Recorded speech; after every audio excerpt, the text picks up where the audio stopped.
Hey, thanks for being a part of the conversation. Let's play it forward. These are real people with real stories. The struggle to play it forward. Episode number 636 is with the author of Mastering AI, Jeremy Kahn. Jeremy, I want to thank you for this book because I still believe that the majority of us have no idea what AI technology is, and yet you can go to Google and it says right there, it says it's using AI technology to help us out.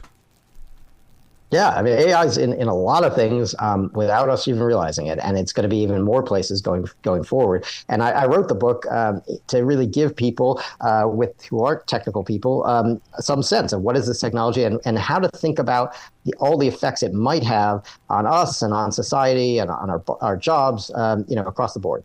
I'm glad you said the effects on us because I fear it's going to make us lazy. What's your inside?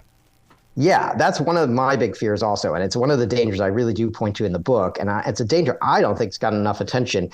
I think this technology will work pretty well in the future most of the time. And when something works pretty well most of the time, we tend to use it and we tend to get very lazy about it. And I think we've already seen with social media how addictive, things that like this can be. And I worry we're just going to become very good at outsourcing a lot of the thinking that we really should reserve for ourselves to AI chatbots and to digital assistants. And I think that's a real danger. I worry that people will kind of surrender their critical thinking abilities. I worry that they will stop writing altogether. And I think one of the dangers of this technology is it encourages a belief that writing and thinking are kind of completely separate activities, that you can just, I'll think of a few bullet points and I'll give it to the AI assistant and I'll just have it write for me, my essay, or I'll have it write the business document I need written, or I'll have it write this legal brief.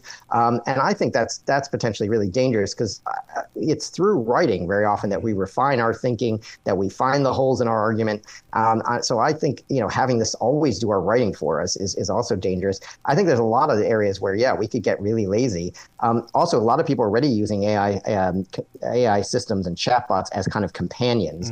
And I worry that people will find it, very easy to have this kind of companion chatbot that you have a relationship with, you can have this dialogue with, and it's so easy because unlike a real person, it makes no demands of us.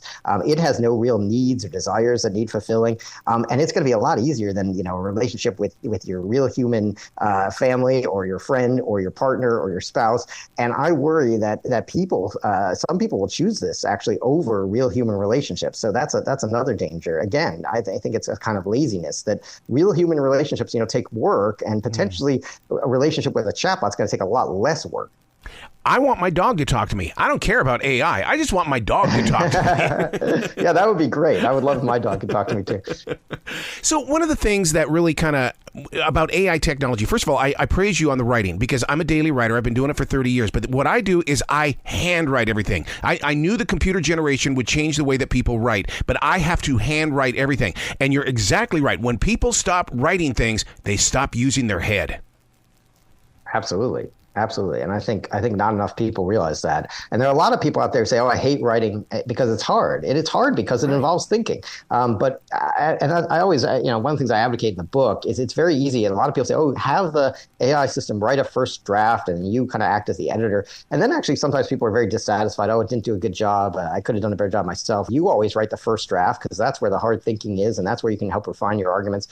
The human should do the first draft. Then you actually give that draft to the AI and have it act as an editor and critique that for you. I actually think that's a much better way to use the technology because it both tends to do a better job in that role as kind of the editor or critiquer, but also you avoid the danger of de-skilling that way. I got to praise some AI technology here too, because I recently was injured pretty badly on my rotator cuff, and the doctor said surgery, and this AI technology that I've got has been giving me all these different exercises to do, and I've got control of my arm again. So I've got to praise it as well. So it's helping out in the medical world as well, isn't it? Absolutely. And one of the areas where I really think it will supercharge things and make things better is in medicine. The potential for more precision medicine, more personalized medicine is tremendous. And then also, I think we're going to see AI used for a lot of drug discovery. So we're actually going to have new treatments and new medicines come on the market, potentially at much lower cost, because it will shorten. There's part of the drug discovery process that is you're never going to be able to get around, which is human clinical testing. That's very important for safety and and for efficacy. But there's a lot of steps before it gets to human clinical trials where a lot of drugs fail and that take a lot of time and a lot of money, and potentially AI shortens that process tremendously. So that could actually get us better medicines faster and cheaper. So this recent stock market fall, any of that connected to AI, or is this something that maybe we can use in the future so we don't fall so fast?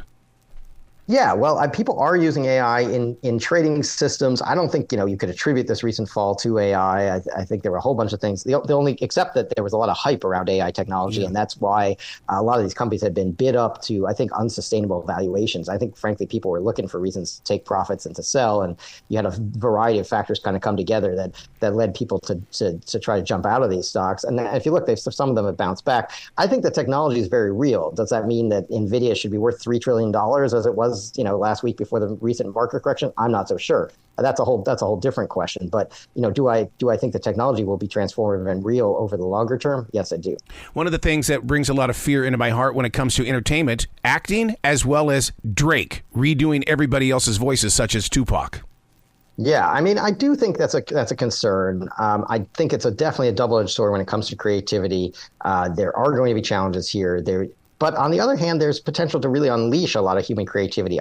There's a potential to use this technology alongside human creative processes as a tool for human creativity in really interesting ways. And I talked to visual artists in the book. I talked to a number of authors in the book. I talked to musicians in the book who are using AI as part of their creative process and doing really amazing things. Yeah. But it always involves quite a lot of human input alongside what the AI does. These are not people who are just prompting it, with a couple lines of text and having it do all the work. This is a case where you might do that as an initial step, but there's quite a lot of post-editing. There's quite a lot of combination with human-created stuff going on.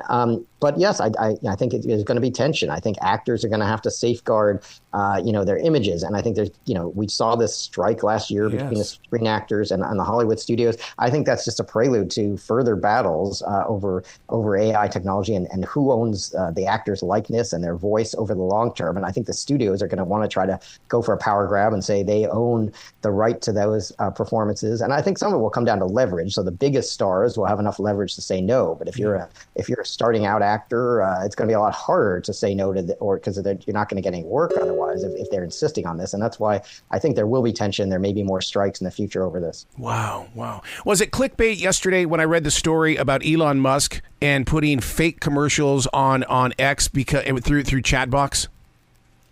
No, I mean, I don't think that was, fake news. I think Elon, he's been fighting this war with the advertising community over X. And I think he's taken various steps to try to undercut the advertisers, including perhaps, using AI to create fake ads. But it's, I don't know. I mean, Elon's got this interesting thing going on with X and the advertisers. So AI may play part of that. Elon's a big fan of using AI, of course. Dude, if AI technology is as perfect as they say, then why is it? One day there could be an AI human figure that becomes president of the United States, and it's not even real.